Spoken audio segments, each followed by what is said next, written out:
Mulai. Ini mic-nya? Ya, oh mic itu sudah.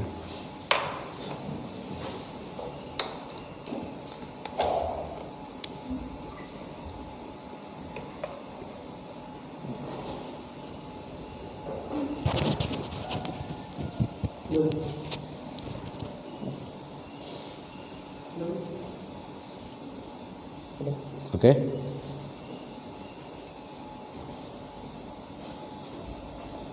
Baik. Mulai ya. Bismillahirrahmanirrahim. Assalamualaikum warahmatullahi wabarakatuh. Alhamdulillahirabbil alamin wassalatu wassalamu ala asyrafil anbiya'i wal mursalin nabiyina wa maulana Muhammadin wa ala alihi wa sahbihi ajma'in, amma ba'd. Rabbi shrah li sadri wa yassir li amri wahlul 'uqdatam min lisani yafqahu qawli. Hadirin hadirat rahimakumullah, para mahasiswa At-Taqwa College dan juga para pemirsa di berbagai tempat yang bisa mengikuti kuliah pada pagi hari ini.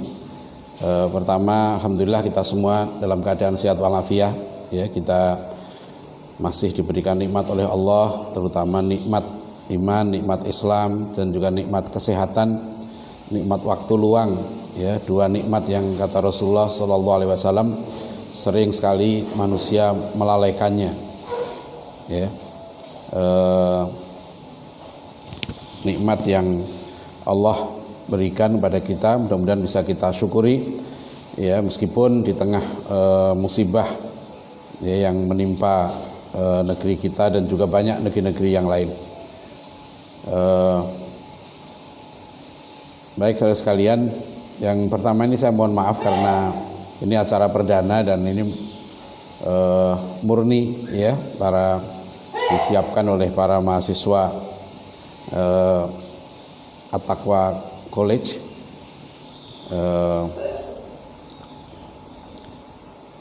Ini agak terlambat tadi, ya. Memang mepet sekali, ya. Kita baru selesai. Biasanya para mahasiswa At-Taqwa College rutin, jadi kegiatan apa itu? Setelah jamaah subuh, ya, rutin tadarus, baru kemudian melaksanakan aktivitas yang lain. Pak, ini hari ini ada perkembangan baru, gitu, ya. Ini mendadak, jadi ada kuliah baru. Insya Allah mudah-mudahan besok tidak terlambat lagi, ya. Ini ada masukan suaranya kurang maksimal. Coba minta tolong tim. Gimana? Sudah suara sudah oke? Atau kurang ini? Kurang ke atas mic-nya? Sudah cukup?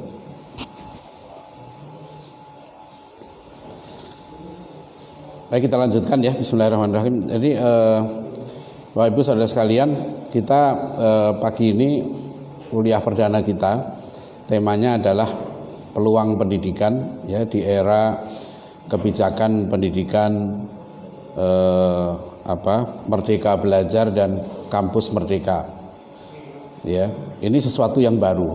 Jadi Bapak Ibu saudara sekalian, saya belum pernah mengomentari, ya, seorang menteri atau menulis artikel, gitu, ya, ketika seorang menteri diangkat menjadi menteri pendidikan atau menteri yang lain selain Pak Nadiem Makarim ini, ya. Waktu itu saya ingat beliau diangkat hari Rabu. Saya dalam perjalanan ke Surabaya di mobil itu saya dengarkan pengumuman kabinet, karena kita ingat kan sehari sebelumnya berita yang ramai adalah berita tentang diundangnya Prabowo, ya, oleh Pak Jokowi yang kemudian diangkat sebagai Menteri Pertahanan. Jadi hari Selasa itu, waktu Pak Prabowo datang ke istana sore-sore, itu netizen, ya, dunia maya itu trending topiknya adalah tentang masuknya Prabowo dalam kabinet Jokowi itu sampai Rabu pagi, ya. Dan ketika itu pun saya juga dari sekian banyak menteri yang sudah calon menteri yang diundang Pak Jokowi itu, menteri pendidikannya itu siapa? Ya karena saya bergerak di bidang pendidikan, bertanya-tanya gitu, apa gitu ya, yang siapa yang mau ditunjuk. Nah ternyata tanpa diduga gitu kan, hari Rabu pagi itu diumumkan bahwa menteri pendidikan itu adalah Pak Nadiem Makarim. Tentu orang-orang yang bergerak di dunia pendidikan sangat terkejut ya.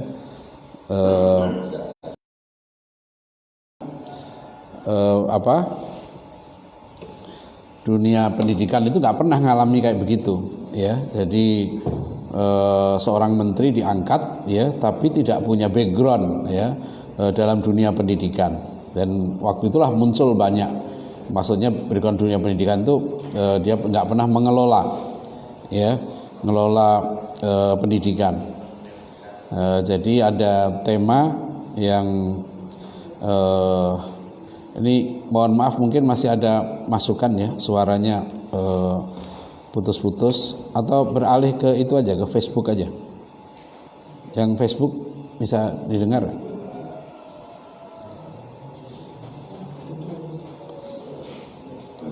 Ya, jadi Ibu saudara sekalian, ini tema kita pagi hari ini adalah tentang peluang pendidikan Islam ya di era kebijakan Merdeka Belajar dan Kampus Merdeka. Ya, jadi saya masih menjelaskan background mengapa pemerintah mengambil kebijakan Merdeka Belajar dan Kampus Merdeka ini. Nah, saya menjelaskan ke belakang tentang diangkatnya Pak Menteri Nadiem Makarim ini. Jadi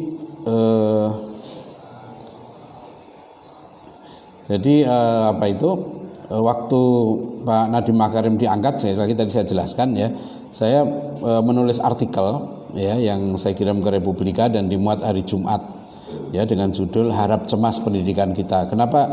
Meskipun banyak kecemasan ya, karena Kementerian Pendidikan akan dipimpin seorang anak muda pengusaha yang dipandang sukses, tapi tidak punya background mengelola pendidikan atau berkecimpung dalam lembaga pendidikan begitu ya. Itu tentu sangat menarik ya, bagi saya seorang wartawan itu sangat menarik karena itu baru kan, ada keunikan, ada newsness ya, ada kebaruan di dalam kepengangkatan Pak Nadiem ini ya. Nah, alhamdulillah ternyata saya tulis judul Harap Cemas Pendidikan Kita. Meskipun ada kecemasan tapi ada harapan juga ya.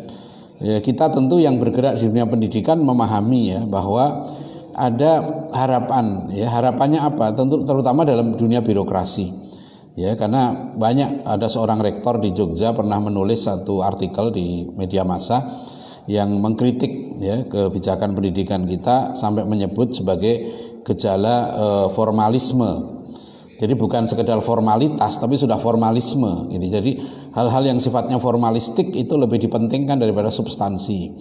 Nah, akhirnya dunia pendidikan ya terasa sebagai dunia yang penuh dengan birokrasi ya, sangat sehingga waktu itu ada harapan gitu kan, karena Nadiem Makarim ini kan memiliki background sebagai pengusaha Gojek gitu ya, dan ternyata beliau mampu menerobos sekat-sekat birokrasi sampai akhirnya membuat inovasi baru dalam dunia transportasi yang meskipun waktu itu dipersoalkan kan peraturannya, dari segi peraturan perundang-undangan motor itu tidak boleh dijadikan sebagai kendaraan angkutan umum. Nah, jadi saya dari background menteri ini waktu itu ada harapan mudah-mudahan ada terobosan paling tidak dalam birokrasi pendidikan.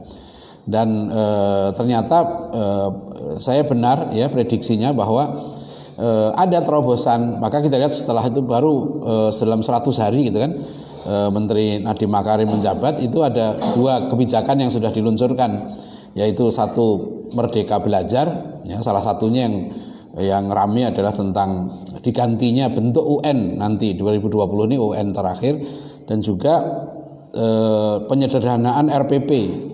Ya, saya mendengar mahasiswa yang praktek ngajar misalnya di satu sekolah itu, ada yang saya tanya karena anak saya ada yang praktek jadi guru waktu itu.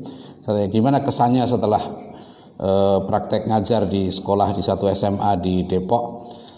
Katanya teman-temannya itu kapok jadi guru gitu. Karena ribet ya kan, urusan RPP, laporan dan sebagainya. Bahkan ada seorang kiai yang mengatakan pada saya yang di pesantrennya punya sekolah, dia bilang dengan sistem sekarang ini hampir pastilah ya guru-guru itu banyak bohongnya buat laporan gitu. Nah, akhirnya disederhanakan ya. Pada 2017 waktu saya diundang oleh Lembaga Pengkajian MPR, itu ada Ketua Umum PGRI waktu itu juga hadir ya. Apa yang dia sampaikan di MPR itu adalah tentang minta supaya dikembalikan kedaulatan guru. Jadi ini backgroundnya ya. Jadi kemerdekaan belajar itu ini yang ditangkap oleh menteri yang baru, dan kemudian keluarlah kebijakan-kebijakan yang sebetulnya semacam debirokratisasi pendidikan, menyederhanakan birokrasi pendidikan itu. Nah itu alhamdulillah ya, dari segi itu sudah ada kemerdekaan belajar. Nah kemudian ditambah lagi ya para Bapak Ibu Saudara sekalian, ditambah lagi ingat nggak waktu itu tanggal 4 Desember ya 2019 waktu Pak Nadiem Makarim Menteri Pendidikan.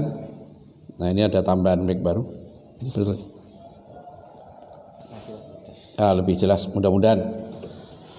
Jadi ada kebijakan 4 Desember itu kan Menteri Pendidikan kita pidato di UI ya, waktu pelantikan rektor UI yang baru ya. Kalau saya buka waktu itu juga beritanya cukup ramai di berbagai media ya. Ini malah Pak Ilham nggak ada suaranya nih. Suaranya Ustaz mati. Suaranya nggak ada. Ya, halo. Suaranya hilang atau pakai? Malah nggak bisa. Pakai tadi mana nih? Ini. Ya, jadi ya mohon maaf ya. Ini lagi corona. Jadi yang kena virus kan bukan hanya orang, bisa juga komputernya kena corona. Ini belum diteliti. Ini tadi tolong mahasiswa nanti neliti ya, virus corona pada komputer ini. Ya. Nah ini baik. Jadi Bapak Ibu Saudara sekalian, nah ya sudah dengar. Jadi begitu. Saya mau cerita background kebijakan 100 hari Menteri Nadiem Makarim ini. Jadi Bapak Ibu sekalian itu waktu 4 Desember ya, itu sempat ramai pertama dari segi pakaian kan. Kita ingat waktu itu kan banyak yang hadir itu pakai jas, pakai sipil resmi lah, PSL gitu kan, pakaian sipil lengkap. Tapi Menteri Nadiem Makarim hadir kan dengan pakaian yang sangat biasa gitu ya, dan akhirnya menimbulkan banyak diskusi di media massa. Tetapi jangan lihat di situ, ada 2 pernyataan penting dari Menteri Nadiem Makarim waktu itu yang menggoncang dunia pendidikan tinggi terutama. Satu, beliau menyatakan begini ya, bahwa kita masuk satu zaman ya di mana gelar ya tidak menjamin kompetensi. Ya. Yang kedua, beliau menyatakan apa? Kita masuk zaman di mana akreditasi tidak menjamin mutu. Ya. Setelah itu muncul banyak komentar, termasuk dari beberapa guru besar. Satu yang saya baca adalah dari guru besar di Jogja yang menyatakan bahwa ya macam-macam lah komentar kritik keras gitu ya. Ini Pak Menteri mau membubarkan BAN PT, Badan Akreditasi Nasional dan seterusnya ya. Apa seperti itu? Ya, ternyata pernyataan itu kemudian dijawab oleh Menteri Nadiem Makarim gitu ya dengan kebijakan Kampus Merdeka. Ya, Kampus Merdeka ini ingat ya, silahkan dibuka lagi apa isinya gitu ya. Beberapa poin. Nah, poin yang penting bagi kami yang 10 tahun ya memimpin program doktor pendidikan Islam, 2 kali mengalami akreditasi ya. Salah satu kebijakan Kampus Merdeka ini sangat melegakan, yaitu apa? Bahwa dalam kebijakan Kampus Merdeka ini akreditasi tidak berlangsung tiap 5 tahun ya. Kampus yang akreditasinya sudah B ya, itu atau sudah A gitu, nggak perlu tiap 5 tahun diakreditasi terus ya, udah cukup otomatis, perpanjangan otomatis ya. Itu sangat melegakan ya bagi para dosen ya yang terlibat dalam urusan akreditasi ini, sangat melegakan ya. Jadi bahkan untuk membuka prodi baru disederhanakan ya. Jadi yang dilakukan namanya Merdeka Belajar ya, atau Kampus Merdeka ini adalah mengembalikan sebetulnya gitu ya, kedaulatan pendidikan itu kepada terutama kepada guru ya, nanti kepada sekolah, kepada lembaga pendidikan. Di perguruan tinggi juga begitu ya. Artinya peran pemerintah gitu ya, wewenang pemerintah itu semakin dikurangi ya. Yang kedua ya, kebijakan Kampus Merdeka ini kalau kita perhatikan, apa yang menarik adalah definisi SKS ya. Definisi SKS itu tidak lagi jam belajar, tapi dihitung jam kegiatan ya, jam kegiatan. Nah, itu jadi sudah ada perubahan di situ ya. Kemudian ada lagi yang menarik dari kebijakan Kampus Merdeka ini apa? Yaitu kebijakan bahwa di 3 semester terakhir mahasiswa kuliah itu boleh, bahkan harus, itu hak mahasiswa untuk mengambil mata kuliah di luar prodinya, di luar jurusannya. Bahkan itu boleh nanti di luar kampus ya. Ini sangat ini baru ya, ini kebijakan baru. Dan kita lihat ternyata sambutan dari berbagai kampus itu cukup positif ya. Jadi sekarang bagaimana kita menganalisis itu? Itu beberapa kebijakan Merdeka Belajar, Kampus Merdeka gitu ya. Nah, tema kuliah kita pagi hari ini adalah tentang apa peluangnya pendidikan Islam di era seperti ini ya. Itu peluangnya apa? Ini menarik ya, karena dengan kebebasan yang diberikan atau otonomi ya, atau kemerdekaan lah tempat yang dipakai itu Merdeka Belajar dan Kampus Merdeka itu, maka pendidikan Islam punya peluang yang sangat besar. Ini saya sampaikan di berbagai lembaga pendidikan. Ini kita sekarang pertama begini Bapak Ibu Saudara sekalian ya, bahwa menurut saya ya, kebijakan yang diambil oleh pemerintah ya itu sebuah keharusan ya. Pak Nadiem Makarim ini bagian dari generasi milenial gitu ya, yang membaca dinamika ya, perkembangan dunia pendidikan di era global ya, terutama di era disrupsi sekarang ini dengan hadirnya internet ya di dalam kampus ya. Sekarang jadi tahun 2007 Akademi Ilmu Pengetahuan Indonesia ya, tahun 2017 ya, itu sudah menerbitkan buku ya, silahkan di internet bisa di download insya Allah bukunya. Judulnya Era Disrupsi ya, Tantangan dan Peluang Perguruan Tinggi. Jadi sebenarnya jauh sebelum Pak Nadiem Makarim menjadi Menteri Pendidikan ini, itu sudah ada ya rekomendasi dari para ilmuwan di Indonesia bahwa dunia pendidikan tinggi kita itu tidak bisa lagi mempertahankan kebijakan linier itu. Ya, sebelumnya linier itu sudah direvisi ya oleh SK Dirjen Pendidikan Tinggi waktu itu, bahwa linier itu tidak mesti S1, S2, S3-nya sama. Ya, tapi nanti S3 dan kegiatan pembelajarannya ya, itu sudah ada revisi. Tapi kebijakan pendidikan ya sekarang ini dunia internasional itu sudah menyadari ya, dengan melimpahnya informasi sekarang ini itu tidak bisa lagi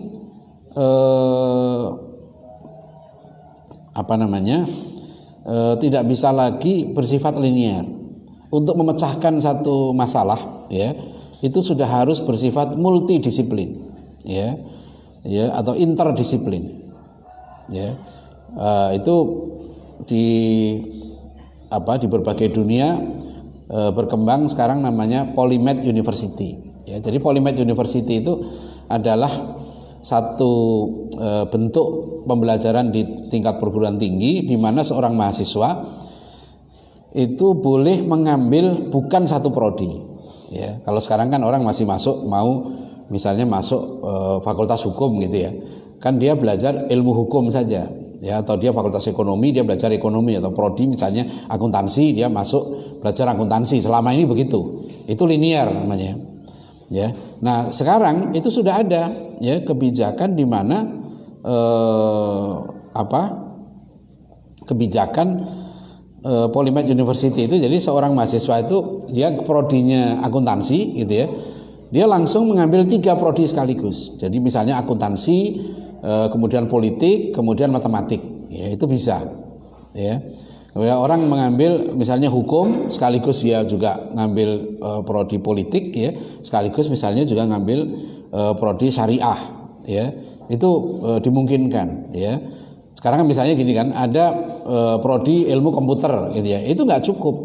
Ya, dia harus ambil ilmu komputer, ngambil ekonomi, ngambil ini. Jadi paling nggak 3 atau 4 prodi. Nah, itulah sebetulnya yang ditangkap oleh Menteri Nadiem Makarim ini, yang lahir kemudian kebijakan Kampus Merdeka itu. Itu yang tadi saya bilang bahwa ini sebetulnya sudah keharusan, ya, sudah satu keniscayaan. Ya, silakan dibuka internet, di London itu ada namanya London Interdisciplinary School, ya. Jadi sekolah interdisiplin, ya. Jadi metode pembelajarannya mungkin di kita gampangannya itu seperti metode pembelajaran tematik gitu ya. Jadi orang banyak diberikan kasus-kasus untuk dipecahkan, dari sisi hukum bagaimana, dari sisi ekonomi bagaimana, dari aspek politik bagaimana, bahkan dari aspek sejarah.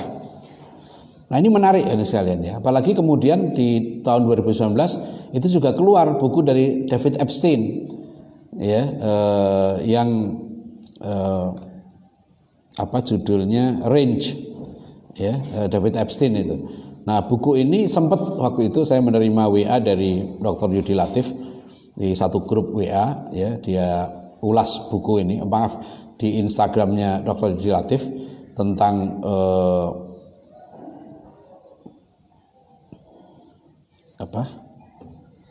tentang buku David Epstein ini, yang menggambarkan bahwa sebenarnya apakah orang itu menjadi spesialis atau generalis. Nah, dari penelitian yang serius dari David Epstein ini, ternyata ditemukan bahwa kebanyakan orang-orang yang sukses, profesi-profesi yang membutuhkan pemikiran, itu bukan spesialis. Dulu kan ada pemikiran begini, kalau orang mau sukses, ya, itu sebaiknya dilakukan spesialisasi sejak dini. Sejak dini. Jadi misalnya kalau orang mau jadi ahli matematik, ya sejak kecil didik jadi ahli matematik gitu. Kalau orang mau jadi dokter gitu ya, dari kecil sudah mainannya ya arahkan ke sana gitu. Nah, ternyata dari buku David Epstein ini ditemukan ternyata spesialisasi yang sejak dini itu berguna bagi jenis-jenis pekerjaan yang sempit, yang spesifik. Misalnya begini, kalau orang mau jadi ahli tenis, ya, siapa yang petenis terkenal tuh? Ya, sekarang siapa? Serena Williams udah tamat tuh, udah lama, ya. Jadi Nadal lah, Federer, saya itu ya. Ya itu sekarang. Nah itu ya, kalau orang mau sempit atau jadi pecatur gitu ya. Nah itu bisa dilakukan spesialisasi sejak dini, gitu ya. Sejak dini. Atau orang tapi untuk profesi-profesi yang membutuhkan interdisiplin, misalnya bahkan seorang dokter sekalipun itu nggak cukup hanya spesialisasi sejak dini. Bahkan kata buku ini yang sukses itu adalah orang yang generalis, kemudian di ujungnya dia mengambil spesialisasi. Nah, penelitian David Epstein ini sesuai nanti dengan konsep pendidikan Islam, ya. Bahkan di buku Profesor Wan Muhammad Nurwan Daud, Budaya Ilmu, ya, beliau sudah mengungkapkan tentang kegelisahan, ya, seorang filosof Spanyol, ya, Jose Ortega, yang mengkritik pendidikan di Eropa itu mengarahkan manusia untuk menjadi seperti binatang, ya, membentuk yang namanya a new barbarian, ya, membentuk manusia barbar yang baru, yaitu orang yang hanya taunya kerja gitu ya, cari makan, dia nggak ngerti apa-apa selain itu, ya. Dia nggak ngerti tentang budaya, nggak ngerti sejarah masyarakatnya, apalagi tentang agama, ya. Jadi orang-orang ini akhirnya dia menjadi a new barbarian, ya, orang-orang barbar yang baru gitu. Kita nanti akan melihat, ya, nanti dalam kuliah-kuliah pendidikan berikutnya, ya, ada satu tema khusus, ya, saya akan bahas tentang tema sekolahisme dan linearisme ini. Tapi sekarang ini tema kita adalah tentang apa peluang pendidikan Islam di era kebijakan kampus merdeka dan merdeka belajar ini. Nah, Bapak Ibu Saudara sekalian, kalau kita bicara peluang pendidikan Islam, maka tentu yang terpenting adalah kita memahami, ya, tadi kampus merdeka sudah kita gambarkan, ya. Sekarang apa itu yang dimaksud dengan pendidikan Islam? Di situ ada dua kata, ada kata pendidikan, ada kata Islam. Saya ingin bahas Islamnya dulu nih, ya. Jadi jangan sampai orang pakai nama Islam, tapi Islam itu nanti malah tidak terdefinisi atau Islamnya dianggap bermasalah, ya. Misalnya kita sekarang kan sudah nempelkan kata Islam itu banyak sekali, ya. Rumah sakit Islam, ya kan, bank Islam, partai Islam, asuransi Islam, ya, sekolah Islam, malah ada sekolah Islam terpadu, ya. Waktu saya mengisi keynote speech di Munas CSIT ketiga waktu 2013 di Palembang, waktu itu saya sampaikan ke teman-teman CSIT jaringan sekolah Islam terpadu, ya. Nah, ini apa maksudnya terpadu, ya? Sudah Islam terpadu, nah, itu harus terdefinisi, ya. Yang terpadu itu Islamnya atau jaringannya atau sekolahnya, gitu kan. Jadi jaringan sekolah Islam terpadu gitu. Nah, sekarang banyak sekali jaringan sekolah Islam terpadu itu sudah menjadi trademark, sudah menjadi label. Itu sebetulnya satu terobosan yang unik, ya, satu terobosan yang unik yang orang melihat kemudian membedakan CSIT itu, ya, sekolah Islam terpadu dengan lembaga-lembaga pendidikan Islam sebelumnya, kan gitu. Sebelumnya sudah ada lembaga pendidikan Islam, ada madrasah, ya kan. Tapi waktu itu, ya, sebelum tahun 80-an itu kurang diminati oleh kalangan menengah ke atas, ya. Nah, begitu para pejuang pendidikan Islam itu mendirikan satu model baru pendidikan Islam yang sebenarnya kalau kita lacak ini sudah pernah didirikan oleh Pak Natsir dengan model pendidikan Islam di Bandung tahun 30-an, dan juga pernah didirikan oleh Haji Ahmad namanya. Haji Ahmad di Padang itu pernah mendirikan sekolah HIS, itu sekolah SD, tapi SD Islam lah gitu. HIS semacam sampai waktu HIS-nya Haji Ahmad itu nanti nggak diakui oleh Belanda, disebut sebagai wilder school, sekolah liar gitu. Nah, waktu itu sudah ada usaha untuk sebetulnya kan bagaimana memadukan, ya, antara kurikulum sekolah dengan kurikulum agama, ya. Di mana selama biasanya dalam pendidikan sekolah yang sekuler itu pendidikan agamanya hampir tidak ada atau sangat minim gitu, ya. Nah, di sekolah-sekolah CSIT inilah dipadukan, ya, kemudian usaha untuk itu, dan alhamdulillah itu cukup berhasil sampai sekarang, ya, sudah ribuan. Waktu itu saya mengisi tahun 2013 anggota CSIT itu 1.700 sekolah. Sekarang saya tidak tahu. Sekarang kan ketuanya sahabat saya juga Pak Zahri, ya, di Surabaya. Itu saya dengar mungkin sudah 2.000 sekian, ya, sekarang anggota sekolah. Nah, itu pakai Islam, pakai terpadu juga. Sampai ada madrasah di daerah Depok ini itu menggunakan madrasah terpadu. Madrasah itu sudah terpadu waktu itu kan, karena ada kurikulum umum, ada kurikulum agama. Nah, tentu cara memadukannya itu yang penting, ya. Ya, itu ini istilah madu ini di kita juga rancu, ya. Ada kadang-kadang perempuan dimadu. Dimadu itu kan kadang ini, kamu mau dimadu atau diracun? gitu ya kan itu. Ada yang ya di madu saja. Karena sebetulnya itu bukan madu dalam arti apa itu minuman madu itu, ya itu kalau perempuan itu dipadu sebetulnya, kan terpadu, ya kan.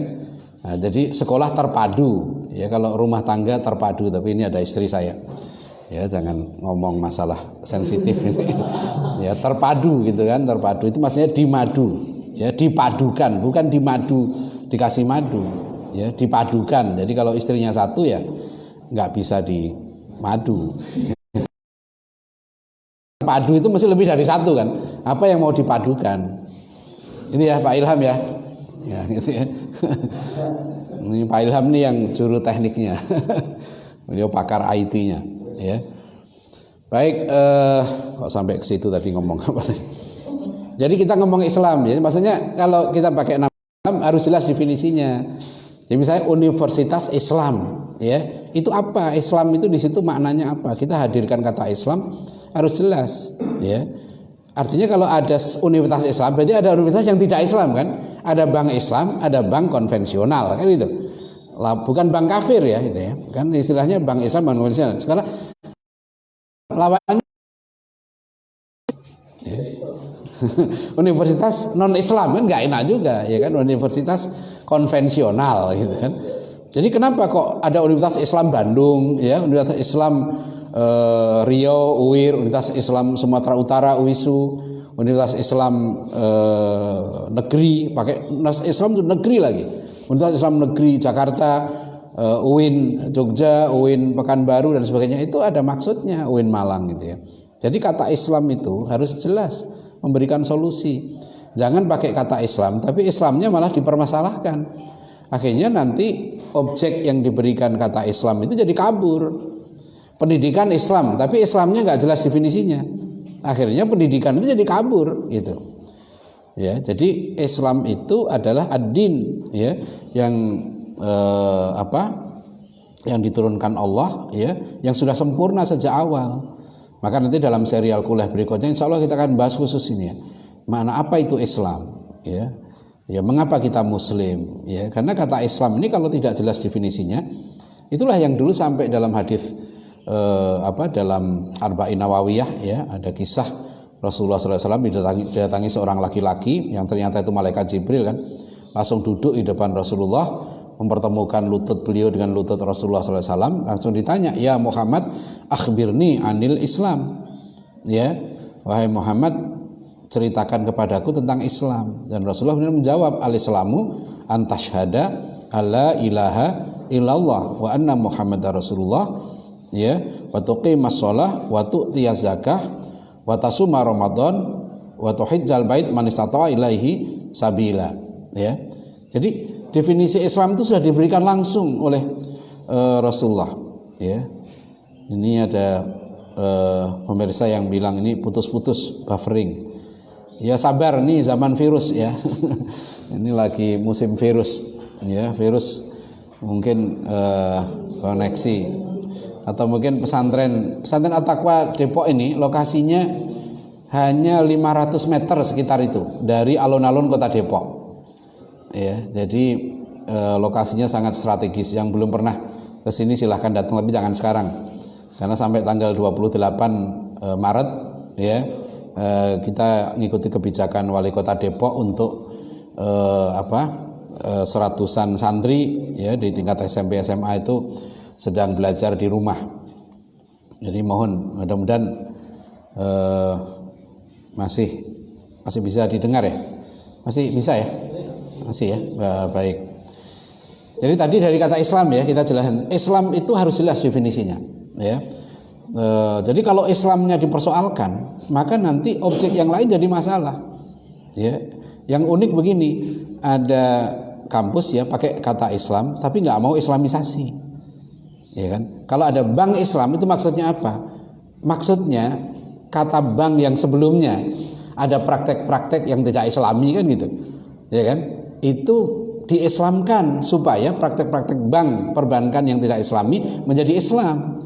Nah, universitas Islam maksudnya adalah ada universitas gitu ya, atau sekolah Islam ataupun lembaga pendidikan gitu yang sebelumnya ada kurikulum-kurikulum, ya, ada metode pembelajaran, ada kebijakan-kebijakan, ada metode evaluasi dan sebagainya yang nggak sesuai dengan Islam, itu di-islamisasi, ya, disesuaikan dengan Islam. Itu maksudnya, ya, sederhana saja. Nanti kita akan bahas khusus tentang masalah konsep ilmu dan islamisasi, ya, tentang sains Islam. Jadi kita jangan alergi pakai kata Islam atau islamisasi, karena orang Islam pasti melakukan islamisasi. Ya, ini kata-kata Profesor Muhammad Nur yang saya kutip dari beliau. Orang sekuler melakukan sekularisasi. Orang komunis akan berjuang untuk melakukan komunisisasi, ya kan? Orang liberal, dia akan melakukan liberalisasi. Ya, itu hal yang biasa. Nah, itu kata Islam harus jelas. Kemudian yang kedua, kata pendidikan. Ya. Enggak terasa ya waktunya, Masya Allah. Jadi Islam itu ad-din yang diturunkan oleh Allah, ya, yang pedoman utamanya adalah Al-Quran dan Sunnah, yang kemudian dijelaskan oleh para ulama-ulama yang otoritatif, ya, oleh salafus soleh tentang metode pemahaman Al-Quran dan Sunnah itu. Ya, jadi kita punya metode yang bahkan sudah diajarkan oleh Rasulullah SAW. Jadi saya sering mengatakan begini, Rasulullah SAW itu bukan hanya mewariskan Al-Quran dan Sunnah, tapi juga mewariskan ulama, ya, al-ulama warathatul anbiya. Nah, ulama-ulama inilah yang punya otoritas untuk merumuskan metode memahami Al-Quran dan Sunnah, yang itu kita kenal sekarang dengan ulumuddin. Ya kan, ada ilmu tafsir, ada ilmu nahwu, ilmu sorof, ilmu usulul fiqh, ya, ilmu hadis, ya, ya, berbagai ulumuddin yang lain, ya, yang nanti itu dirumuskan. Nah, itu dari segi. Nah, sekarang kita masuk dalam pendidikan. Apa itu pendidikan? Ya, inilah yang kita ingat. Ya, saya ingin mengingatkan kita semua, ya, bahwa Profesor Syed Naqib Alatas sudah mengingatkan bahwa masalah yang kita hadapi yang sangat berat di dunia sekarang ini adalah beliau sebut sebagai de-Islamization of language. Ya, jadi sebetulnya Bapak Ibu Saudara sekalian, ya, masalah yang sangat berat yang kita hadapi itu adalah de-Islamisasi bahasa. Ya, dulu di Nusantara ini, ya, masyarakat di Nusantara ini itu diislamkan itu dengan proses islamisasi bahasa. Jadi bukan hanya orangnya yang didakwai masuk Islam, tapi bahasa Melayu itu kemudian diangkat dan dijadikan sebagai bahasa pengantar, ya, dalam dunia akademis, dalam dunia ilmu, dalam dunia dakwah, dalam dunia perdagangan. Dan peran bahasa Melayu, Arab Melayu waktu itu dalam islamisasi Nusantara ini sangat kuat sekali. Ya, kita Pristek dari At-Taqwa ini tahun lalu dalam rihlah ilmiah ke Kuala Lumpur, ya, kita juga mengunjungi namanya Akademi Jawi, ya, bahasa Melayu, karena ternyata waktu saya datang ke sana luar biasa dijelaskan bagaimana peranan bahasa Melayu dan kejeniusan para ulama kita dulu, gitu, ya. Jadi menggunakan bahasa Arab Melayu untuk melakukan proses islamisasi di Nusantara ini. Ya, maka masuklah kata-kata penting dalam bahasa kita itu, ya kan? Kata Allah, kata ilmu, ya, kata musyawarah, kata adab, ya, kata adil, yang sampai sekarang susah kita mencari padanan katanya dalam bahasa-bahasa yang disebut bahasa asli. Kan ada begini kan, ada yang mengatakan waktu tahun 2017 yang lalu Mahkamah Konstitusi kita memutuskan aliran kepercayaan itu diberi hak setara dengan agama, meskipun tidak disebut agama, ya. Tapi beberapa hakim menyatakan bahwa aliran kepercayaan ini katanya yang jumlahnya sekitar 200 di Indonesia, itu katanya agama asli Indonesia. Nah, dan agama yang 6 sebelumnya yang diakui, Islam, Protestan, Katolik, Hindu, Buddha, Konghucu, itu disebut sebagai agama pendatang, ya kan? Kan gitu, Islam dari Arab, Kristen, Katolik dari Eropa, gitu ya, Hindu, Buddha dari India, Konghucu dari Cina. Nah, itu katanya agama tidak asli. Yang asli itu yang aliran kepercayaan itu. Nah ini sudah saya kritik waktu itu kan. Kalau dibilang asli, agama asli, kita tanya, kata asli itu asli enggak? Ya kan? Ternyata kata asli itu tidak asli Indonesia. Jadi bagaimana dia bilang agama asli, sedangkan bahkan kata agama itu tidak asli. Ya, kata agama itu dari Sanskerta kan. Jadi kalau dibilang bahasa asli Indonesia yang mana? Ini orang kan bilang, oh ini asli Indonesia, yang asli yang mana? Ya. Asli yang mana itu? Sampai itu ada buku yang sudah kita terbitkan di INSIS ya, Aliran Kepercayaan itu setelah kompilasi tulisan itu bisa dibaca di buku itu. Jadi begini ya, saudara sekalian ya, bahwa kenapa saya angkat sebagai de-Islamization of language itu, ya proses de-Islamisasi bahasa, bahkan bahasa gampangan kita itu pemurtadan bahasa, ya. Jadi proses jadi yang dimurtadkan bukan hanya orang, bahasanya pun dimurtadkan, gitu, dirusak. Artinya apa? Ya, kata-kata penting, ya, kata-kata penting dalam Islam yang disebut sebagai Islamic Basic Vocabularies.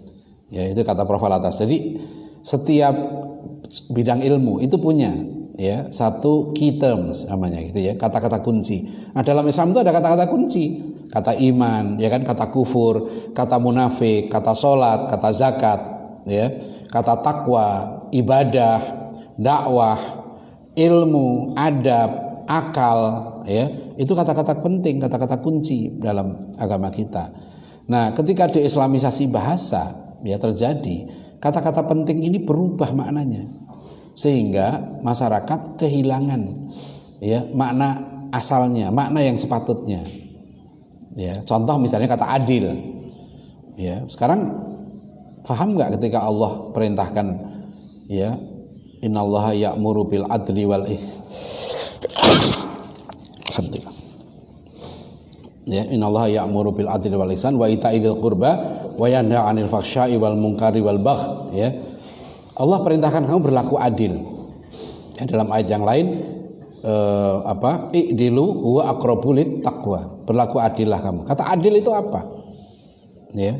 Nah, itu sudah tidak dimaknai, tidak dipahami lagi. Sehingga orang takut masuk pengadilan. Padahal pengadilan itu kan tempat meraih keadilan. Hakim yang memutuskan, orang yang memutuskan perkara disebut hakim, orang yang mendapatkan hikmah. Itu indah sekali itu.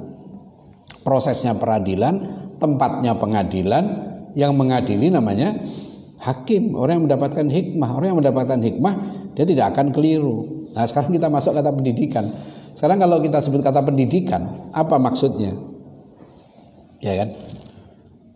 Kita ada Kementerian Pendidikan, tapi yang diatur ya oleh Kementerian Pendidikan itu sekolah. Ya, kita waktu merdeka tahun 45, setelah itu kita bentuk kementerian, namanya Kementerian Pengajaran waktu itu. Jadi di dalam bahasa Belanda yang digunakan ketika itu adalah dua, ya, yang digunakan itu dua, yaitu opvoeding dengan onderwijs. Makanya Pak Natsir mengutip kata-kata Snoek Oerogroenje. Kata-katanya jadi dengan opvoeding dan onderwijs kita akan melepaskan umat Islam dari belenggu agamanya. Itu kata-kata Snoek Oerogroenje. Jadi opvoeding itu pendidikan, ya, bahasa Belanda dulu. Onderwijs itu pengajaran, pendidikan dan pengajaran. Gitu. Nah, maksudnya apa? Itu yang ditekankan adalah penanaman nilai.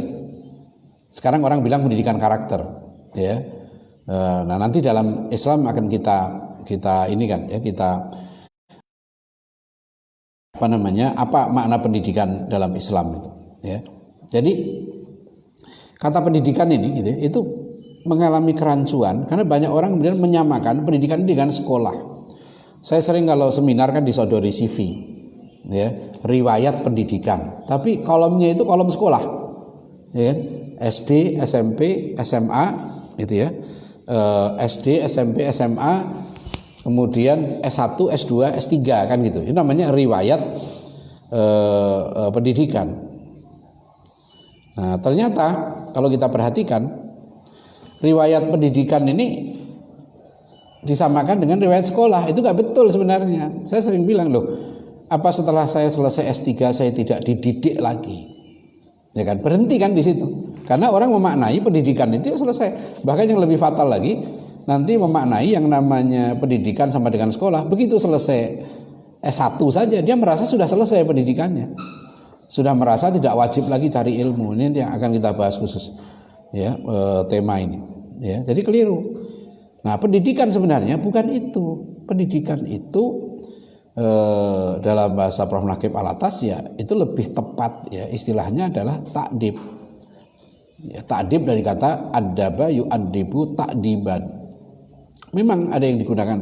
Ada mahasiswa saya doktor, sekarang dia penerjemah khutbah di Masjidil Haram, Dr. Musaddad. Ya, itu menulis disertasi doktornya Ma'alimut Tarbiyah fi Kitabi Syama'ilil Muhammadiyah.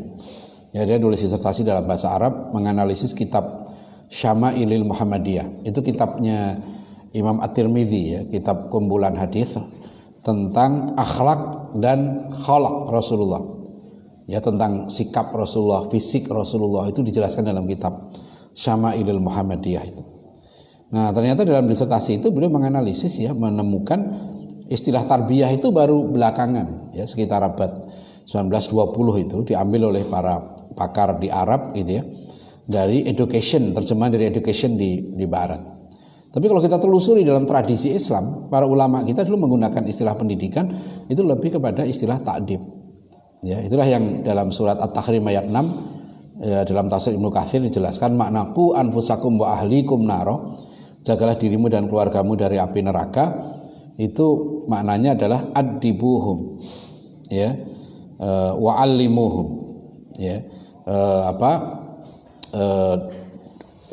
tanamkanlah adab ya dalam keluargamu, adibuhum wa'allimuhum, dan jadikanlah mereka berilmu begitu ya. Ada pendidikan itu. Nah, ringkasnya Bapak Ibu Saudara sekalian ya, bahwa pendidikan ya dalam Islam itu intinya sebetulnya adalah penanaman nilai, inculcation. Ya, penanaman nilai. Bahkan kalau kita merujuk kepada Undang-Undang Dasar 45, juga nanti Undang-Undang Pendidikan Nasional nomor 20 tahun 2003 dan Undang-Undang Pendidikan Tinggi yaitu Undang-Undang nomor 12 tahun 2012, kita bisa menyebut bahwa pendidikan itu bukan sekedar ya training untuk mendapatkan pekerjaan. Ya, jadi kalau sekarang ya wacana dunia pendidikan kita secara praktis loh di sekolah-sekolah diarahkan bagaimana para siswa ya, mahasiswa juga itu yang penting nanti bisa bekerja ya. Ini ada laporan nggak bisa lagi ya, apa koneksinya kurang bagus. Hah? Yang YouTube. Iya, ini katanya yang Facebook lancar ini. Ya, YouTube ini nggak tahu nih. Jangan-jangan kena corona juga. Ya. Ya, mohon maaf ya, nanti insya Allah di kuliah. Tapi nanti bisa di-upload di YouTube ya. Nah, jadi nanti kalau yang nggak bisa mendengar, insya Allah setelah ini nanti bisa dilihat di-upload ya di YouTube. Ya, mohon maaf ini ya, masih kita sangat mendadak ya. Ya, bisa beralih ke Facebook, coba bisa dialihkan. Jadi saya masuk lagi ke pendidikan. Jadi kata pendidikan ini harus benar ya, karena kalau kita salah mendefinisikan pendidikan ini fatal sekali. Akhirnya kita salah ya, nanti membuat program-program pendidikan karena memang definisinya sudah salah, ta'rifnya salah ya. Ini ta'rif ini sangat penting karena para ulama kita kalau memberikan keputusan terhadap sesuatu itu dimulai dari ta'rif dulu, definisi dulu ya. Jadi apa definisinya? Misalnya sekarang orang ribut tentang khilafah itu ya. Coba nanti masing-masing yang ribut khilafah itu suruh mendefinisikan apa yang Anda maksud dengan yang satu sangat pro khilafah, yang satu anti khilafah. Coba jangan-jangan definisinya beda gitu ya. Jadi dalam mendefinisikan sesuatu itu penting. Sekarang misalnya bir gitu ya, bir itu harus ada definisinya itu. Karena kalau bir haram gitu ya, itu orang Betawi minumnya bir itu kebanggaannya ya, bir peletok Ya. Itu orang Betawi dibilang bir haram, bagi orang Betawi bir biasa gitu. Ya. Jadi definisi penting. Nah, pendidikan itu apa? Sebetulnya dalam Undang-Undang Pendidikan Nasional kita sudah lumayan ya, bahwa pendidikan itu segala proses yang dilakukan untuk mengembangkan potensi anak didik. Ya. Itu di Undang-Undang Pendidikan Nasional, di Undang-Undang Dasar 1945 ya. Itu lebih jelas lagi. Ya, itu lebih jelas lagi. Ya, pasal 31 ayat 3. Coba tolong nanti dicek betul ya, pasal 31 ayat 3. Ya, ini penting sekali ini. Kadang-kadang saya dalam pengalaman menguji lebih dari 200 disertasi doktor pendidikan Islam ya. Itu banyak sekali nih yang kadang-kadang dokter-dokter gitu yang nggak paham ini atau belum pernah dengar bahkan gitu ya. Belum pernah dengar pasal 31 ayat 3. Ya, Undang-Undang Dasar 45 ya. Di mana di situ dikatakan ya, pemerintah mengusahakan ya, dan menyelenggarakan satu sistem pendidikan nasional yang meningkatkan keimanan dan ketakwaan serta akhlak mulia dalam rangka mencerdaskan kehidupan bangsa yang diatur dengan undang-undang. Insya Allah bunyinya seperti itu, karena saya sering mengutip ini jadi agak hafal lah ya. Jadi sekali lagi ya, saya ulang ya, pasal 31 ayat 3 Undang-Undang Dasar 45. Pemerintah mengusahakan dan menyelenggarakan satu sistem pendidikan nasional ya, yang meningkatkan keimanan dan ketakwaan serta akhlak mulia dalam rangka mencerdaskan kehidupan bangsa yang diatur dengan undang-undang. Coba kita perhatikan ya. Jadi tujuan pendidikan nasional itu jelas apa? Meningkatkan keimanan dan ketakwaan serta akhlak mulia. Bahkan ya Bapak Ibu Saudara sekalian, di UUD 45 juga di Undang-Undang Pendidikan Nasional ya, itu tidak kita temukan istilah karakter. Istilah yang dipakai adalah akhlak mulia. Jadi waktu kami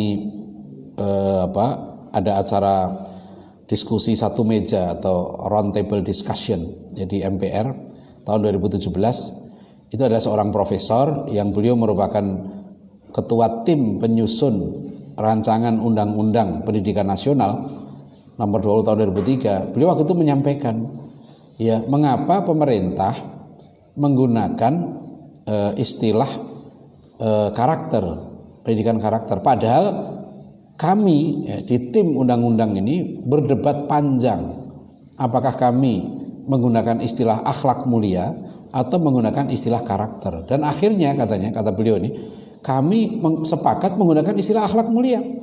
Maka itu ada dalam Undang-Undang Pendidikan Nasional ya. Sebab itu bunyi konstitusi. Jadi sebetulnya yang tepat ya, itu adalah pendidikan akhlak ya. Ya, jadi pendidikan akhlak ini lebih sesuai dengan Undang-Undang Dasar 45 ya. Nah, itu jadi ini penting sekali untuk kita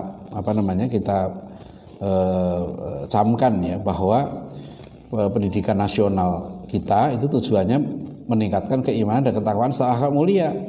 Nah, dalam satu sistem pendidikan, Bapak Ibu Saudara sekalian ya, itu yang ada 4. Ini kalau dari Profesor Ahmad Tafsir, ahli pendidikan dari Bandung ya, saya pakai. Kalau kita bicara konsep pendidikan itu ada 4 yang harus kita kaji. 1, tujuan pendidikan. 2, kurikulumnya ya. 3, program pendidikan ya, program pendidikan. Kemudian yang keempat adalah evaluasi ya. Nah, itu jadi kalau kita mau melihat satu konsep pendidikan itu bagus atau tidak, lihat dari empat komponen ini. Jadi tujuannya, kemudian kurikulumnya, kemudian programnya. Kurikulum itu nanti diturunkan dalam bentuk program pendidikan mulai harian ya, jam mengajar dan seterusnya.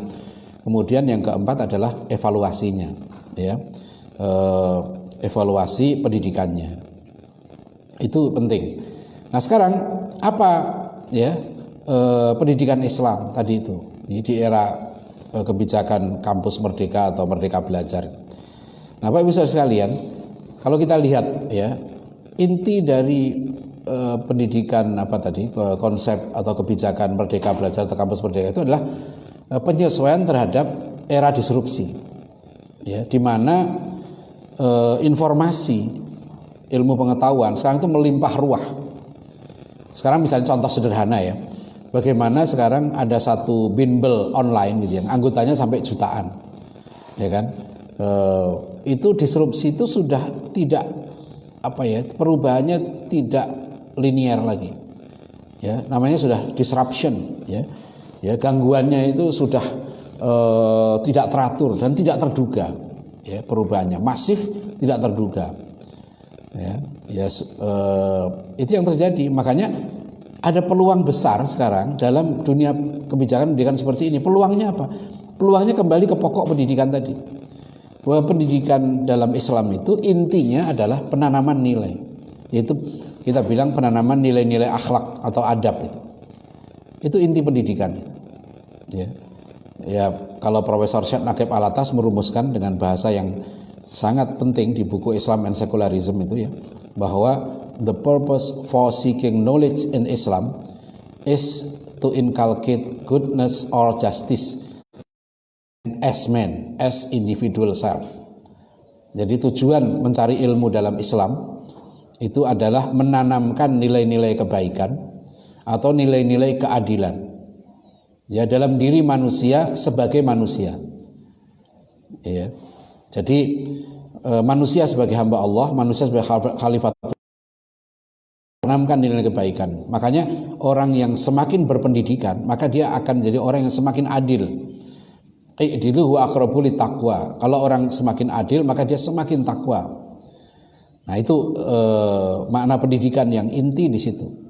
Maka the aim of education in Islam, ya, kata Prof. Naqib Alatas, is to produce a good man, ya, atau a man of adab, al-insan al-kulli, ya, insan adabi. Jadi tujuan pendidikan dalam Islam itu adalah membentuk manusia yang baik, good man. Nah, maka nanti kalau pendidikan kita tadi, ya, membentuk manusia yang baik itu apa? Nah, sudah terumuskan sebetulnya di dalam konstitusi kita itu, ya, pasal 31 ayat 3 UUD 45, bahwa tujuan pendidikan dalam Islam itu adalah membentuk manusia beriman, bertakwa dan berakhlak mulia tadi. Nah, ini harusnya yang dikejar. Orang beriman, bertakwa, berakhlak mulia itu pasti profesional. Pasti profesional dan pasti unggul, ya kan? Jadi kalau kenapa sekarang ini jadi ada di artikel saya kemarin 2 hari yang lalu, saya menulis ada disertasi mahasiswa saya, dia membandingkan pendidikan karakter di satu sekolah di Jepang dengan satu sekolah Islam di Jakarta. Dan mahasiswi ini yang lulus dengan cum laude ini, dia meneliti betul ke Jepang, dia lama tinggal di Jepang, ya, dan waktu penelitian pun pergi lagi ke Jepang. Nah, menariknya dari hasil penelitian dia ini bahwa secara konsep, ya, pendidikan karakter di Indonesia itu bisa dikatakan bahkan lebih bagus dari Jepang. Ya, konsep tentang keteladanan, pembiasaan itu bagus, ya. Tapi, ya, kenapa hasilnya Jepang lebih bagus? Orang Jepang lebih berkarakter, ya, karakter disiplin yang dia teliti itu kedisiplinan mereka luar biasa, ya. Dan itu hanya dari tradisi mereka, tradisi Bushido, tradisi samurai, ya, dari nilai-nilai Zen Buddhism. Padahal orang Jepang itu dari penelitian risetnya Pew Research Center tahun 2017, hanya 10% orang Jepang yang menyatakan agama itu masih sangat penting. Artinya 90% orang Jepang sudah menganggap agama itu sudah tidak terlalu penting dalam kehidupan mereka. Bahkan banyak juga mereka anggap agama sudah nggak ada gunanya, ya, orang ateis. Di Indonesia dari penelitian yang sama ada 93% orang masih menyatakan agama itu sangat penting. Tapi kenapa karakter ini tidak terbentuk? Ya, kedisiplinan terutama kan tampak sekali. Padahal di konferensi pendidikan Islam pertama Prof. Naqib Alatas di kota Mekah itu tahun 77, beliau sudah menyatakan bahwa akar krisis yang menimpa umat Islam itu adalah loss of adab, hilang adab. Dan loss of adab itu adalah beliau rumuskan sebagai loss of discipline. Hilang disiplin, ya, disiplin of mind, body and soul. Ya, disiplin jiwa, pemikiran dan badan itu. Itu kedisiplinan kuncinya. Nah, ternyata sekarang begitu juga. Dari penelitian disertasi ini menunjukkan, ya, kenapa? Nah, yang menarik begini hasil penelitian itu. Ternyata di Jepang itu, ya, sekitar 95% pendidik utama anak-anak di rumah itu ibunya sendiri. Ya, dan perempuan-perempuan Jepang itu bangga mendidik anaknya sendiri, terutama waktu anaknya masih kecil itu. Nah, sebaliknya di kita, ya kan, kata disertasi ini banyak sekali yang orang tua yang menyerahkan pendidikan anak itu bukan pada ibunya, ya. Nah, itu juga berarti nanti kualitas ibunya juga yang penting, mungkin beda juga, perlu diteliti lagi tuh kualitas ibu di Jepang dengan kualitas ibu di Indonesia. Jangan-jangan sama-sama ibu tapi beda kualitasnya, ya. Ya mungkin dari tradisi kedisiplinannya itu pun sudah berbeda, ya. Jadi begini, Bapak Ibu sekalian. Jadi apa pentingnya di era kebijakan pendidikan merdeka ini, sekolah merdeka atau kampus merdeka ini atau merdeka belajar? Ada peluang besar, ya, untuk mengembalikan makna pendidikan sesuai dengan makna Islami, ya, yaitu bahwa pendidikan itu adalah sebenarnya penanaman nilai, kembali ke konstitusi tadi itu. Jadi bukan sekedar pengajaran. Kalau sekarang pengajaran, transfer of knowledge, ya, penyampaian ilmu, itu sekarang hampir ada semua. Ada santri At-Taqwa ini saya tanya, kamu jadi apa? Oh, saya mau jadi insinyur pertanian gitu. Saya karena lulusan IPB meskipun saya kedokteran hewan. Saya bilang, kamu jadi insinyur pertanian. Terus ngapain? Itu kan. Kenapa? Karena saya lulusan IPB aja sering diledek-ledek. Ya. Ya sering disindir-sindir lah karena saya dulu jadi wartawan. IPB itu katanya Institut Publisistik Bogor. Ya. Ada lagi yang bilang Institut Pesantren Bogor. Ada lagi yang bilang Institut Perbankan Bogor, karena lulusan IPB banyak yang jadi pegawai bank. Ada kalau orang Sunda bilang Institut Fleksibel banget katanya. Ada yang bilang begitu. Ya, pernah rektor IPB itu, yang rektor sebelumnya, sekarang rektornya Profesor Arif Satria, itu di bawah saya 5 tahun. Yang sebelumnya Profesor Heri itu 4 tahun di atas saya. Dia bilang begini, waktu saya ada di kampus IPB, waktu pengarahan mahasiswa baru saya hadir, dia bilang, ya lulusan IPB itu semuanya bisa kecuali pertanian. Nah, itu ngeledek banget itu, ya. Apa aja bisa lulusan IPB itu kecuali pertanian. Tapi kata Prof Heri begini, itu tidak betul. Ya, lulusan IPB itu semua bisa, apalagi pertanian. Nggak tahu bener apa enggak itu, ya. Apalagi pertanian. Nah sekarang IPB itu ya sudah mengubah. Kalau kita ke IPB ya, karena sekjen IPB itu dia doktornya di Jerman, sekarang sedang mengambil S3 lagi di tempat saya, di S3 Pendidikan Islam di Ibnu Khaldun, ya. IPB sekarang mengubah IPB itu bukan singkatan dari Institut Pertanian Bogor. Ya, tapi IPB sudah jadi nama. Jadi sekarang jadi namanya Universitas IPB. Ya, University IPB gitu kan. Sama dengan kayak bank BNI. Dulu kan Bank Nasional Indonesia. Sekarang udah ganti tuh. Bank BNI. Nah, IPB itu sekarang jadi nama universitas. Universitas IPB. Karena di IPB sudah bahkan jurusan-jurusan atau prodi yang favorit itu bukan pertanian dari dulu itu. Ya, sejak saya kuliah dulu prodi paling favorit tuh paling tinggi yang diminati itu 2, kalau enggak statistik, teknologi pangan. 2 itu gitu, ya. Nah, sekarang sudah bahkan ekonomi syariah, pernah angkatan berapa itu saya hadir, yang paling banyak diminati di IPB, paling tinggi, paling susah masuk, itu ekonomi syariah. Ya, prodi ekonomi syariah udah enggak ada kaitan dengan pertanian, maka terus diubah jadi kampus. Nah, Bapak Ibu sekalian, apa artinya gitu? Tadi mau cerita santri At-Taqwa ini kan, saya tanya, kamu kalau mau jadi sekarang mau nanam, ya kan?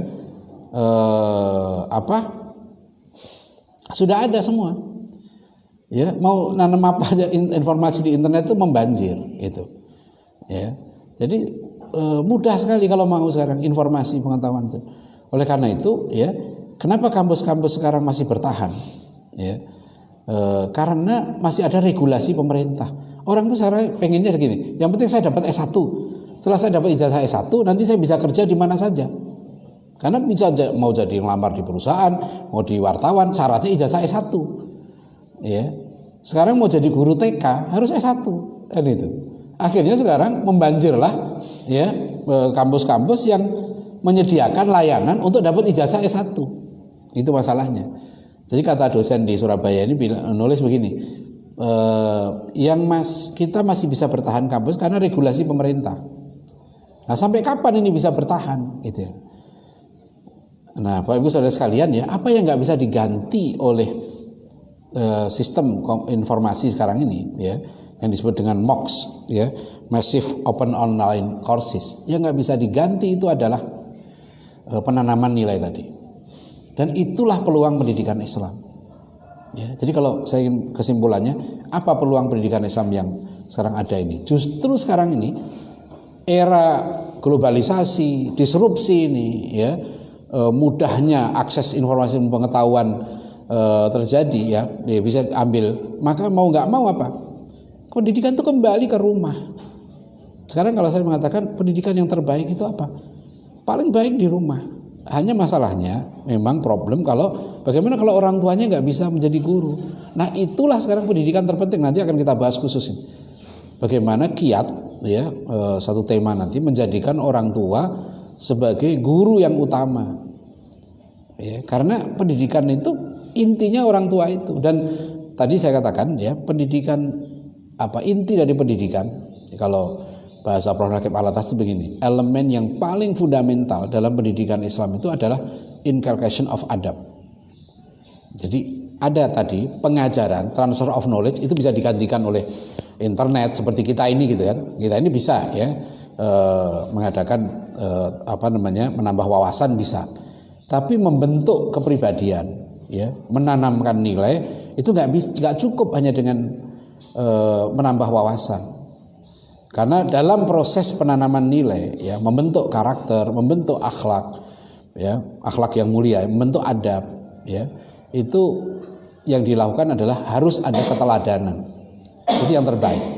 Ada proses keteladanan, ada proses pembiasaan, dan ada proses penegakan disiplin aturan.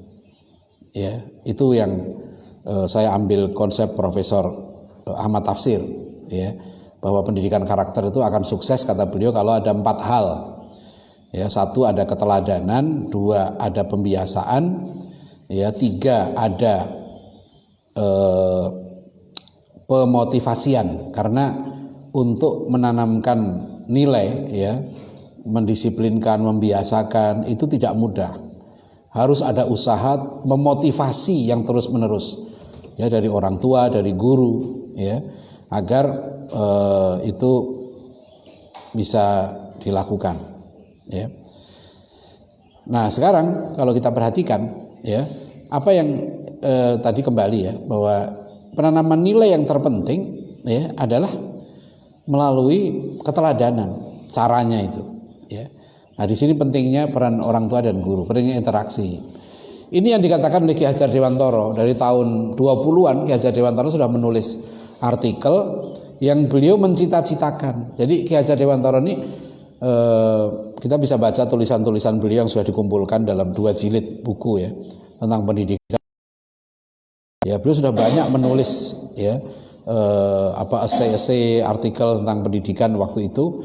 Dan Ki Hajar Dewantoro ini kan asalnya aktivis politik waktu itu, Indische Party. Sempat beliau keluar masuk tahanan di zaman Belanda. Terus akhirnya istrinya mengingatkan beliau, Ki Hajar ini, agar bapak ini kan pernah janji sama Ki Ahmad Dahlan untuk menekuni pendidikan.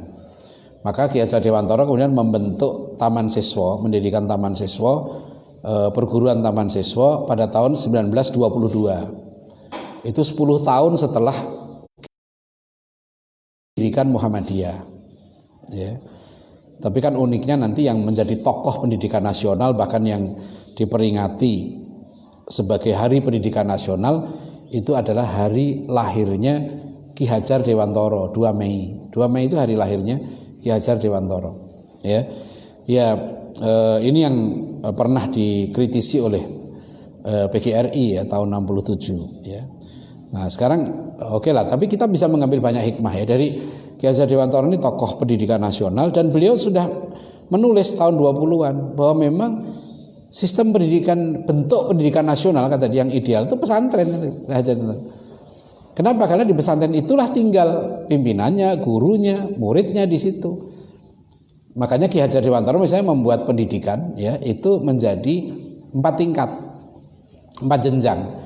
1 taman indria, ya, 2 taman muda, 3 taman dewasa, 4 taman pamong. Jadi taman indria itu kanak-kanak, taman muda itu SD, taman dewasa itu SMP sebetulnya sekarang. Nah, taman pamong, taman guru itu tingkat SMA. Ki Hajar Dewantoro menggariskan taman guru itu sekitar 17 sampai 21 tahun umurnya di situ. Jadi itu jenjang pendidikan tertinggi. Maka kenapa Ki Hajar Dewantoro menyebut taman pamong? Karena taman guru bagi Ki Hajar adalah orang yang ngemong. Ya, bahasa Arabnya murabbi. Guru itu sebetulnya orang yang ngemong, murabbi. Bahasa Latinnya pastur. Pastur itu pengembala.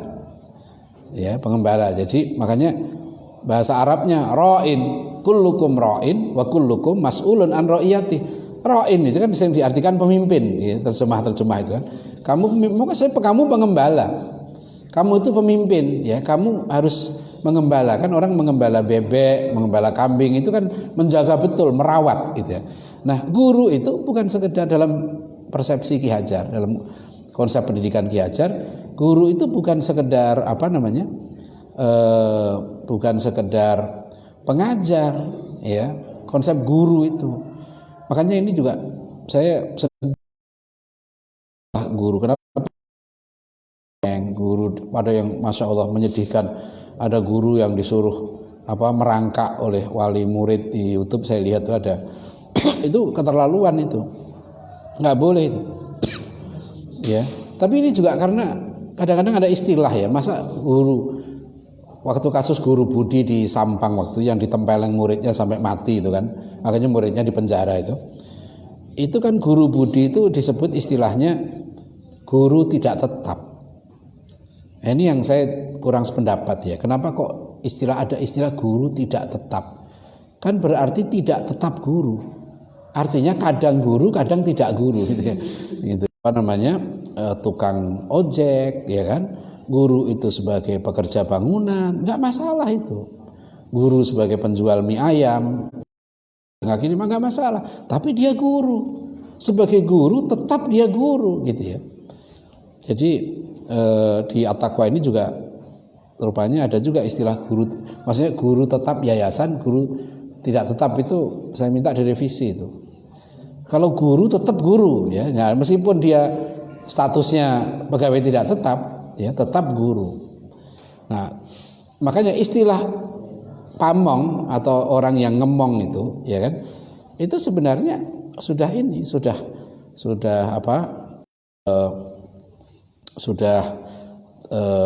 tepat ya.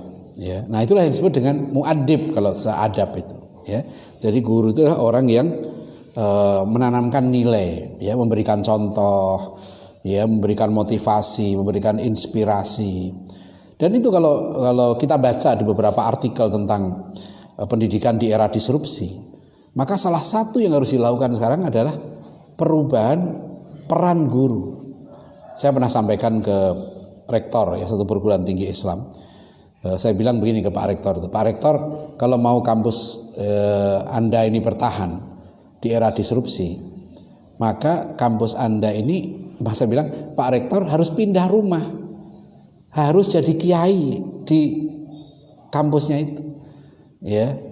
Jadi wakil rektor juga saya bilang begitu, saya kenal wakil rektor harus pindah ke kampus, jangan jauh-jauh. Ya, kenapa? Sebab semua proses pengajaran nanti di kampus kita ini sudah online. Kasus sekarang ya disrupsi ini. Ya, kasus virus corona ini, itu sekarang mahasiswi, ya kan? Kayak anak saya ada yang kuliah di Solo, sekarang dia kuliah jarak jauh di rumah, ya. Jadi sudah bisa dilakukan. Ya, kalau soal pembelajaran, ya, pembelajaran transfer of knowledge, ya, mengambil ilmu pengetahuan itu bisa dari internet, mudah.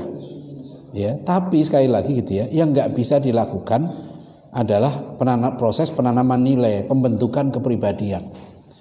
Ya, itu harus melakukan proses interaksi yang intensif. Maka kenapa seperti At-Taqwa College ini ya, kita harus bentuknya pesantren, ya, namanya harus nyantri, karena itu pendidikan yang paling penting. Jadi mengadakan kuliah seperti ini, ya kan? Ini jangan dikira sederhana, ya kan? Mahasiswa ini bekerja sama, ya, meskipun masih ada gangguan segala macam, nggak apa-apa, itu bagian dari proses pendidikan, ya. Jadi pendidikan bukan hanya yang di kelas, ya kan? Nanti ya, setelah ini insya Allah bakti angkut-angkut nguruk musola nanti insya Allah, ya. Setelah ini kita nanti nguruk musola kita gitu, itu bagian dari pendidikan, ya. Jadi interaksi, masak sendiri, berbelanja, diskusi, bahkan mungkin terjadi konflik, ya kan, di antara sesama santri atau mahasiswa, itu hal yang biasa, itu bagian dari pendidikan, ya. Kita tuh belajar dari masalah ke masalah, menyelesaikan masalah ke masalah, ya. Jadi kembali ke tema kita, ya, hari ini adalah bagaimana, ya, peluang pendidikan Islam di era disrupsi, ya. Ini sekali lagi karena mohon maaf yang di YouTube ini ada gangguan, nanti insya Allah disaksikan tayangan tundanya, gitu ya. Jadi karena apa yang harus kita lakukan sekarang ini, mindset, perubahan peran guru, ya. Di sini juga nanti perubahan peran orang tua, ya. Orang tua jangan sampai terkena, ini akan kita bahas di pertemuan mendatang, ya. Jangan kena penyakit linearisme, nggak bisa lagi. Kalau sudah berani jadi orang tua, harus sekaligus menjadi guru bagi anak-anaknya, harus cari ilmu, ya. Itu nggak bisa enggak. Kalau hanya berperan sebagai pengajar, dia akan ditinggalkan. Karena dengan cara sistem kuliah online, pembelajaran online, apa yang terjadi sekarang ini? Di internet sekarang membanjir, ya, kuliah-kuliah, belajar-belajar yang diberikan oleh orang-orang yang ahlinya, ya. Kita mau ngambil misalnya kuliah tentang sejarah ekonomi Indonesia, kita di internet bisa mengambil kuliah dari pakarnya yang luar biasa di situ, ya kan? Kita mengambil tentang pendidikan Islam, kita akan cari, ya kan, mana nih, ya kan, pembelajaran yang paling menarik, ya. Tapi yang nggak bisa diganti oleh internet tadi, sekali lagi gitu, peran guru sebagai motivator, peran guru sebagai inspirator, peran guru sebagai teladan, ya, peran guru sebagai pembimbing. Jadi ing ngarso sung tulodo, ing madya mangun karso tut uri handayani. Sebetulnya itu kan model pembelajaran guru, bagaimana dia harus menjadi contoh ketika di depan, ya kan? Dia harus menjadi motivator, membangun prakarsa ketika di tengah, ya, bersama murid-muridnya, dan juga dia harus mampu menjadi pendorong ketika dia di belakang. Itu metode pembelajaran. Ya, sebetulnya saya lebih suka, ya, kalau pemerintah atau pakar-pakar pendidikan kita menyepakati sebaiknya semboyan pendidikan nasional kita bukan tuturi handayani, ya. Misalnya iman, ilmu, amal, ya, itu lebih tepat sebenarnya. Adapun tuturi ing ngarsa sung tulodo, ing madya mangun karso, tuturi handayani itu adalah sebagai metode pembelajaran. Ya, bagaimana model pembelajaran yang baik, model penanaman nilai, yaitu menjadi teladan, memberikan contoh, membangun kesadaran, memberikan motivasi, gitu kan, dan memberikan dorongan. Itu sebenarnya, ya. Jadi Bapak Ibu Saudara sekalian, ya, sekali lagi, ya, kalau kita ditanya apa peluang pendidikan Islam sekarang ini, peluangnya, ya. Jadi menurut saya, gitu ya, kita jangan terjebak. Saya sering ditanya begini, saya sering ditanya bagaimana bentuknya, ya, bagaimana bentuknya kalau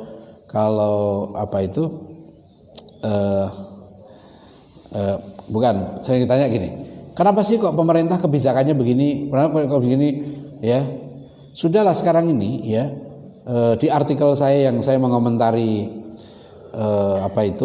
diangkatnya Pak Nadiem Makarim sebagai Menteri Pendidikan. Waktu itu saya sudah menulis di ujung artikel saya tulis begini, ya, siapapun presidennya, ya, siapapun menterinya, pendidikan Islam ini insya Allah sebetulnya punya kemandirian, punya ruang yang sangat besar untuk melakukan inovasi-inovasi pendidikan. Karena memang kita diberikan kebebasan. Kita sekarang ada pendidikan formal, ya, non formal, informal. Bahkan sekarang misalnya di pesantren kita ada model pendidikan namanya muaddalah. Muaddalah itu, ini ada mahasiswa kita, Zikri ya, pesantren Baitul Hikmah, Baitul Hidayah di Bandung itu bentuknya muaddalah.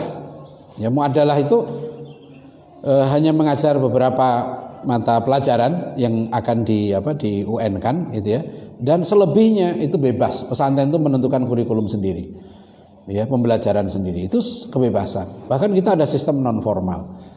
Jadi sudah menurut saya bukan saatnya sekarang ini kita bergantung pada pemerintah. Pemerintah sudah memberikan ruang, dan era merdeka belajar, kampus merdeka ini sekarang juga begitu. Termasuk sekarang At-Taqwa College ini kita memanfaatkan. Bahkan makanya kan kita bilang At-Taqwa College ini kampus merdeka dan beradab gitu ya. Kita tambahi merdeka dan beradab karena kita menerapkan konsep adab di dalam pendidikan kita ini. Nah, itu jadi peluang kita sangat besar karena justru ya kita sekarang diberikan luas. Sebagai gambaran begini, dari 5.000 ya, sekitar 5.000 kampus di Indonesia itu 80%-nya swasta. Dari pendidikan madrasah ya, ibtidaiyah, sanawiyah, aliyah, itu sekitar 90%-nya itu milik masyarakat. Pemerintah hanya sedikit, 10%. Dari sekitar 30.000 pesantren sekarang yang terdaftar, bisa dicek itu berapa pesantren terdaftar sekarang ini. Berapa bulan yang lalu saya cek masih 28.000. Sekarang mungkin sudah bertambah 29.000. Tapi realnya jumlah pesantren lebih dari itu, sekitar 40 ribuan di Indonesia ini. Itu pesantren 100% milik masyarakat.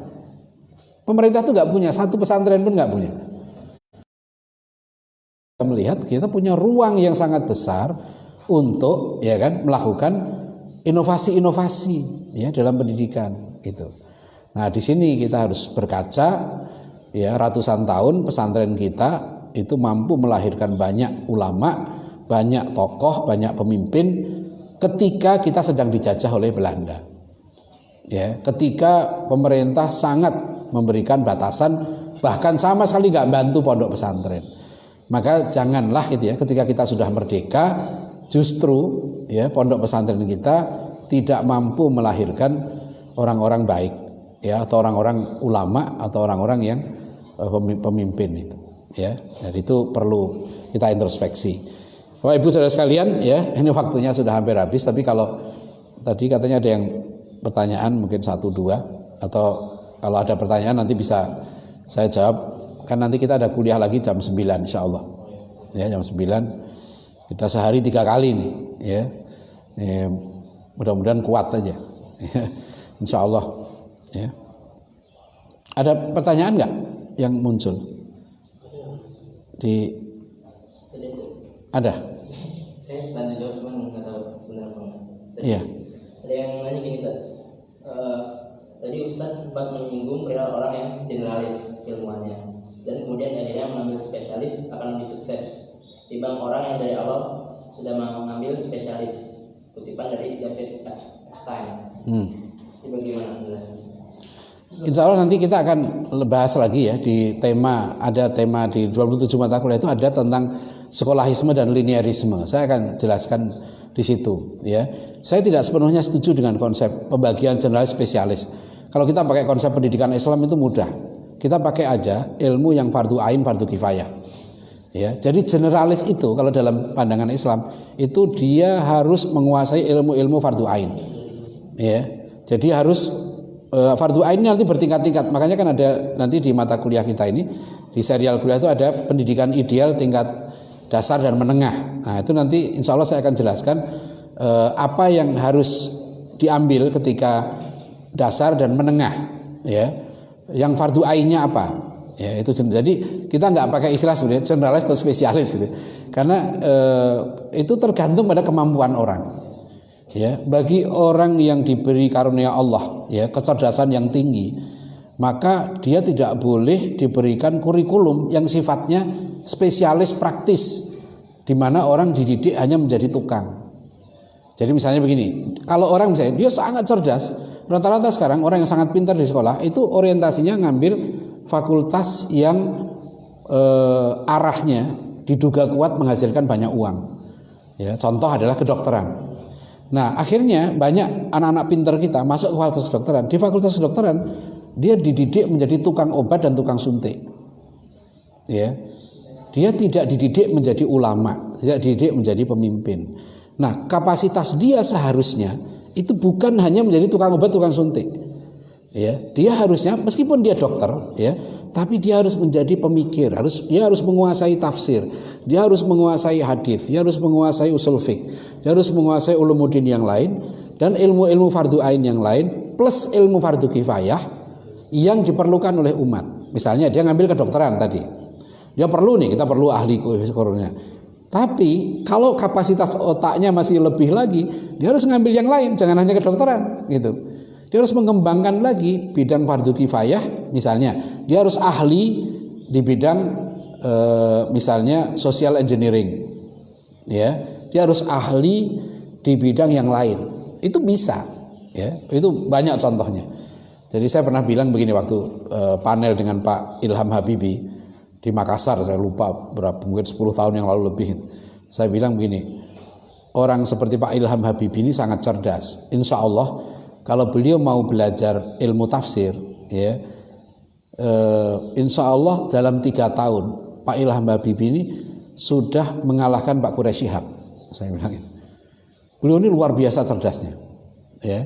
Nah, ini karena apa? Karena model pendidikan kita nanti, ya, banyak mengarahkan anak-anak pintar kita itu dididik menjadi tukang. Tukang itu pekerjaan yang sangat mulia, ya, mulia. Tapi sifat pekerjaan tukang itu berulang. Itu butuh orang yang sabar loh. Saya aja nggak sabar loh. Tukang tambal ban itu puluhan tahun ya begitu saya amati itu, nggak berubah-ubah. Tukang bakso itu jual bakso ya sehari-hari begitu. Nah kalau tukang bakso itu seorang filosof, seorang pemikir besar gitu ya, dia tiap hari buat inovasi, ya, tentang baksonya itu, nggak laku baksonya gitu ya. Jadi kalau sudah udah itu aja jalanin gitu. Itu penting itu pekerjaan tukang itu. Nah, Allah itu sudah menciptakan potensi tiap orang itu berbeda-beda. Makanya nanti dalam kuliah tentang linearisme dan sekolahisme kita akan Rasulullah sudah mengingatkan di situ. An-nas ma'adin, kata Rasulullah. Manusia itu barang tambang. Ya, seperti emas dan perak. Khiyarukum fil jahiliyah, khiyarukum fil Islam. Nah, ini pentingnya nanti kita mengenali, ya, bakat-bakat, bukan bakat, potensi kita gitu ya. Potensi anak didik itu supaya apakah dia potensinya itu seberapa. Ya, jadi dan itu kita nggak usah sekarang bahwa orang yang pintar itu akan hebat. Ini kan salah, kita dianggap sekolah favorit itu isinya orang pintar. Makanya pendidikan yang dianggap baik pendidikan yang mencetak orang pintar kan itu. Orang pintar yang dia sudah pintar, dia masuk ke jurusan favorit, masuk itu supaya bisa dapat uang yang banyak. Ini konsepnya sangat materialistis. Gak begitu konsep pendidikan yang benar. Ya. Jadi orang yang pintar itu, yang dikaruniai Allah akal cerdas, itu sebetulnya menderita itu. Karena bebannya lebih berat. Kurikulumnya harus beda. Ya, tidak adil kalau orang yang dikaruniai Allah kecerdasan akal yang tinggi gitu ya, diberi beban kurikulum yang sama dengan yang dikaruniai Allah kecerdasan yang kurang. Tidak semua sahabat Nabi itu jadi ulama. Tidak semua. Iya kan? Abu Dzar Al-Ghifari, Abu Darda, maaf ya, bukan itu. Misalnya siapa yang azan Bilal, ya kan? Banyak sahabat Nabi yang beda. Khalid bin Walid nggak dikenal sebagai ahli tafsir, ya kan? Abdullah bin Umar dikenal sebagai ahli fikih, ya. Ibnu Abbas dikenal sebagai ahli tafsir, ya. Tidak semuanya ahli tafsir. Maka Umar bin Khattab pun radhiyallahu anhu, ya, beliau membeda-bedakan itu, ya. Orang itu, dan itu tidak menunjukkan dia lebih mulia, tidak. Karena kemuliaannya dengan takwa. Inna akramakum indallahi atqakum. Jadi tadi itu ya. Jadi maksudnya nanti generalis dan spesialis itu akan kita lihat, kita tinjau dari perspektif Islam. ya, bukan hanya dari perspektif barat. Nanti juga seperti multiple intelligences, ya, orang bisa dikembangkan potensinya macam-macam, tapi teori itu dibingkai dengan konsep materialisme. Ya, yang penting orang bisa cari makan dengan berbagai cara, sehingga potensi intelijen gitu ya, kecerdasan dengan potensi kaki ya, itu ini kan sekarang dokter di Spanyol, saya ada kutipan singkat.